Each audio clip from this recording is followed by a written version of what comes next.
Hello guys! Hello Pisces! Welcome dito sa aking channel, Kapalaran 888. Welcome guys! Alamin natin ngayon kung ano yung message sa'yo ng full moon. Okay? So yung full moon natin is on April 1. Yung iba naman is nasa April 2. Basta 3 days siya. So either 1, 2, 3. So depende yan sa kung nasaan lugar ka. Pero ngayon, kahit nasa ang lugar ka, pwedeng makita mo na full na yung moon. Okay? So, this is the pink full moon in Libra. Okay? Na sinasabi na this is the start of the spring season sa ibang bansa. Okay? So, this one, pwede din nating tawagin Pisces na Paschal Moon. Okay? So, celestial event ito para sa lahat. Okay? So, ano man ang mangyari sa buong mundo ngayong April 1, 2, 3, napaka-importante niyan. Okay? So, let's check. Ano ba yung dala-dala ng pink full moon na to para sa mga Pisces? Okay, Pisces. Let's check. Pink full moon. Ano bang goals? Ano bang magre-reveal sa'yo? Ano bang mag-eliminate? Ano bang matatapos? Ano bang ma-achieve mo? Ano bang opportunity? Okay. So, first card natin, wow, Pisces, congratulations. Kasi, normally yung pink moon, ito ay mag-offer sa lahat ng renewal, rebirth, okay? Parang ano siya, liwanag sa dilim. Okay. And you will have the opportunity to redefine your boundaries, desires, and relationships. So, ayun na, parang like for example, before the full moon, before the April 1, 2, and 3, parang gusto mo nang magpakalayo-layo. 'Di ba? Yung parang gusto mong alisin yung mga toxic na tao sa buhay mo. Okay, so this pink full moon then, it will offer you protection. Okay, protection and sanctuary. Protection para sa peace of mind mo. Okay? So yun, first card natin, Pisces. A new start is coming. Congratulations. Okay? Sinasabi ng baraha sa'yo dito na isang pagbabago, isang bagong pagbabago ang magsisimula. Okay? So, magsisimula siya. So, yun nga sabi ko sa'yo, maybe this is the time for you na makapagsimula. This is the time for you na makapag-set ng boundaries.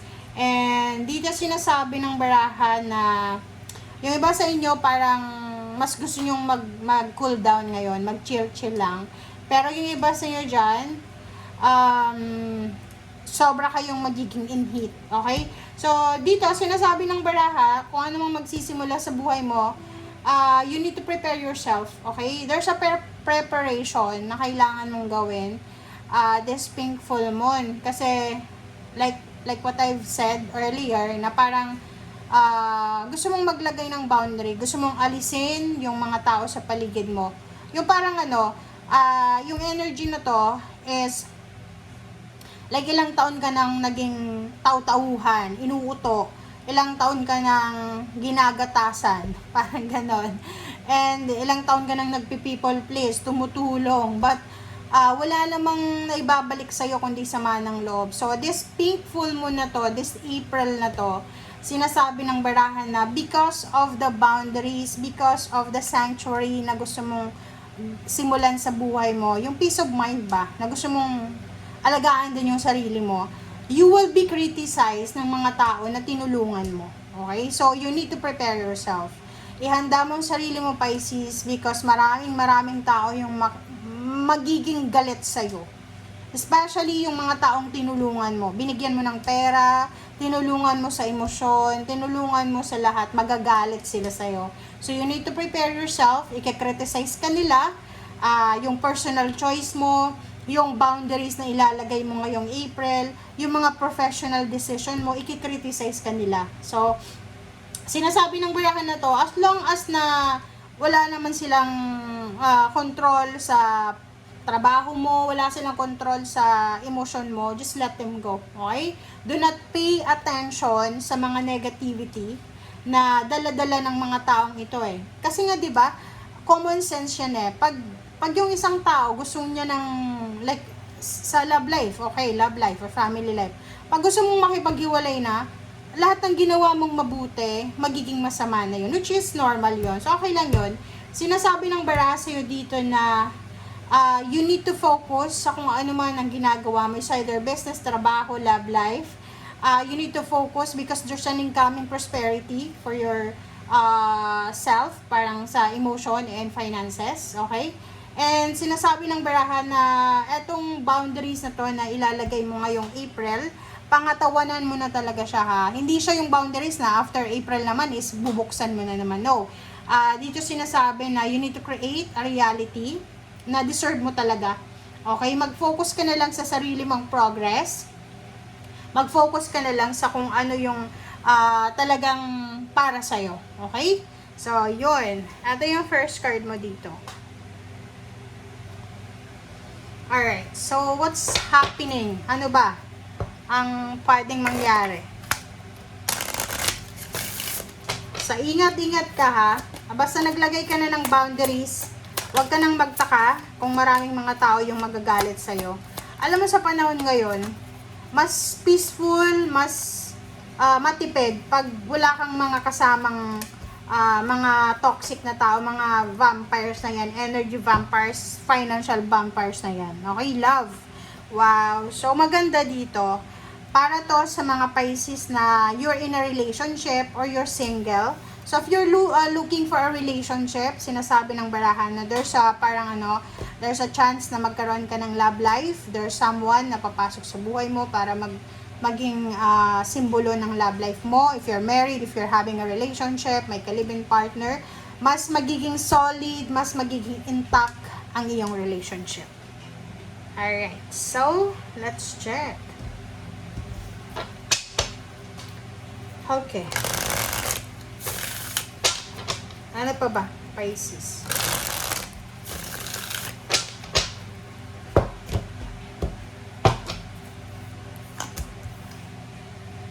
Okay. First card natin is King of Swords, the Hangman, Temperance. Okay, Seven of Swords, oh, 'di ba? Kakasabi ko lang sa'yo kanina eh. There's a karma, there's a justice, and there's a Ten of Swords. Okay. So, yon, Pisces, makinig ka ha. Yung pink full moon na to, na darating ngayong April, this one is giving you a direction. Diba? Parang tinuturo niya sa'yo eh. Parang sinasabi niya, Pisces, tama na. Okay? Tama na yung people pleasing. Tama na yung pagtulong sa mga walang kwentang tao. Tama na yung pagbibigay pabor doon sa mga taong wala namang interest sa'yo. Okay? This King of Swords, this is the direction na kailangan mong bigyan ng pansin. Sinasabi ng bara sa'yo, marami kang hindi itinutuloy na plano para sa sarili mo. Like for example, okay, an example dito is, if for example, there's a celebration.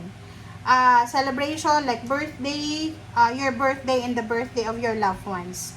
So, yung birthday mo, wala kang handa. Pero nung birthday ng kamag-anak mo, tumawag sa'yo, humingi ng pera para sa panghanda nila, nagbigay ka. So, you sacrifice your own money, your own happiness para sa kanila.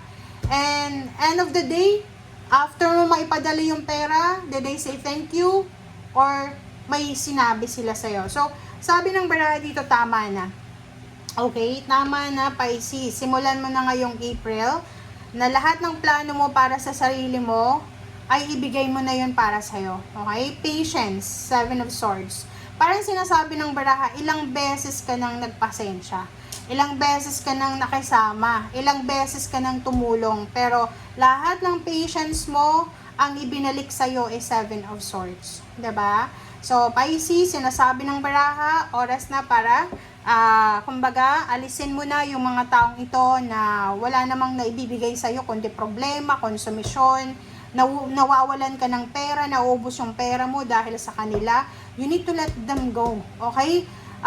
Temperance and Seven of Swords, sinasabi ng baraha sa'yo dito na lahat ginawa mo eh. Nagpasensya ka na, nakisama ka na, nagbigay ka na, plinis mo pa sila. Shinower mo sila ng pera, ng emotions, ng love. Pero Seven of Swords, trinidor ka, ninakawan ka, sinira yung pagkatao mo, sinira yung pangalan mo, yun yung binalik nila sa'yo. So, justice is here. Okay? So, sinasabi ng baraha na oras na para umalis ka dyan. There's a Ten of Swords. Sabi ng Ten of Swords sa'yo dito, Pisces, na oras na para tapusin mo yan. Umalis ka na. Okay? Kung nakakabigat na, kung mabigat na, ibaba mo na. Kung hindi mo naman obligations, like for example, hindi mo naman yan anak. Okay. Parents, okay pa. Natulungan yung parents mo. Pero yung mga kapatid na yan, mga pamangkin mo, mga apo mo na wala namang, like, hindi naman gumagalang sa'yo. 'Di ba? So, you need to let them go. Ten of Swords dito, sinasabi ng baraha na ilang beses ka, 10 beses kang trinidor. After mong tulungan, after mong ibangon sila sa paghihirap, sa relationship, or sa kung ano pa man, ang binalik nila sa'yo is Seven of Swords, pagta-trador. Okay? Pagkasira ng pangalan mo. So, Ten of Swords, ilang beses kang nagpatawad? 10 beses? 100 times? Pero, still, tinaga pa rin ikaw sa likod. Trinidor ka pa rin. Ginawan ka ng masama. So, sabi ng justice dito, justice, ang karma ay karma. Okay? Lahat ng gumawa sa'yo ng masama, babalik sa kanila ng 10 beses pa yung kasamaan na ginawa nila sa'yo. Yung pagtulong mo sa kanila, hindi yon masasayang. Because karma will collect it. Okay? Parang ganun lang yon. But ngayon, na sinasabi sa'yo ng pink full moon na you need to move on, you need to put boundaries, okay lang yon. Okay? So, just let them go. So, whatever man na mangyari, kasi expect mo na dito na this pink full moon will give them parang magagalit sila sa'yo kasi naglagay ka ng boundaries, titigil ka na sa pagtulong sa kanila, ganyan. So, ibabalik na rin na nila yung kwento, yung narrative. So, okay lang yon. Okay lang yon. Okay, so let's check. Ano pa ba? Okay, King of Swords.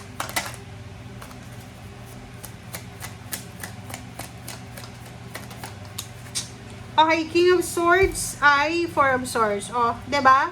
Sabi sa'yo dito ng baraha, oras na para alagaan mo ang sarili mo. Oras na para mag-isip ka ng para sa sarili mo. You need to take a rest.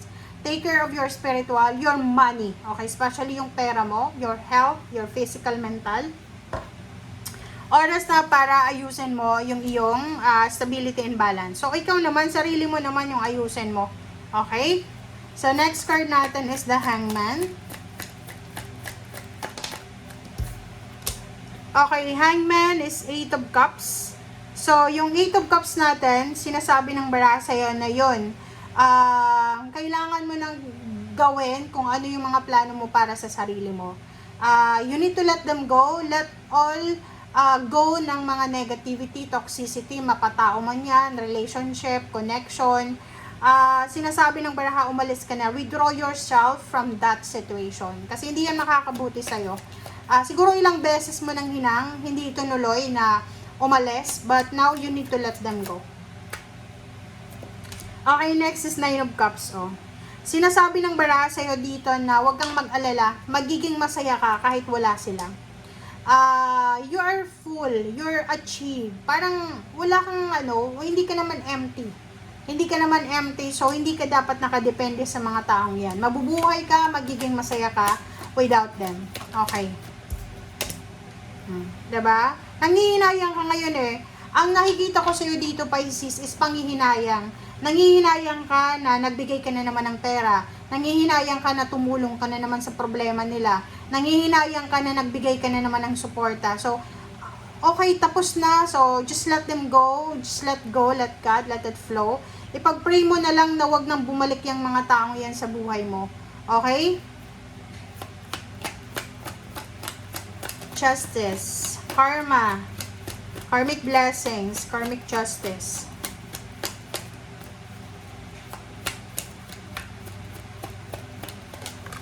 Oops, sorry.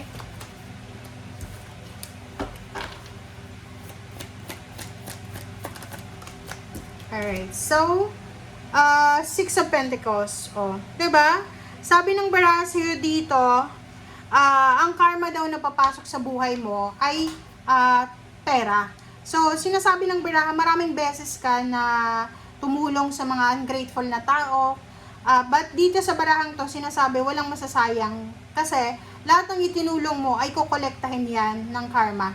So, bahala na yung karma ang magbalik sa'yo ng Six of Pentacles, ng balanse. Okay, yung last card natin is Ten of Swords, Pisces, Three of Wands, diba? Sabi ng baraha sa'yo dito, ano pa bang hinihintay mo? Okay? Palagi ka, like nagsasara ka ng boundaries mo, bubuksan mo ulit, sasara, bubuksan mo ulit. So, dito sa barahang to, sinasabi na, isarado mo na yan completely. Okay? Huwag ka nang magbukas, lock it. Okay? So, yun guys, ang sinasabi ng baraha. Thank you for watching and see you again. Bye!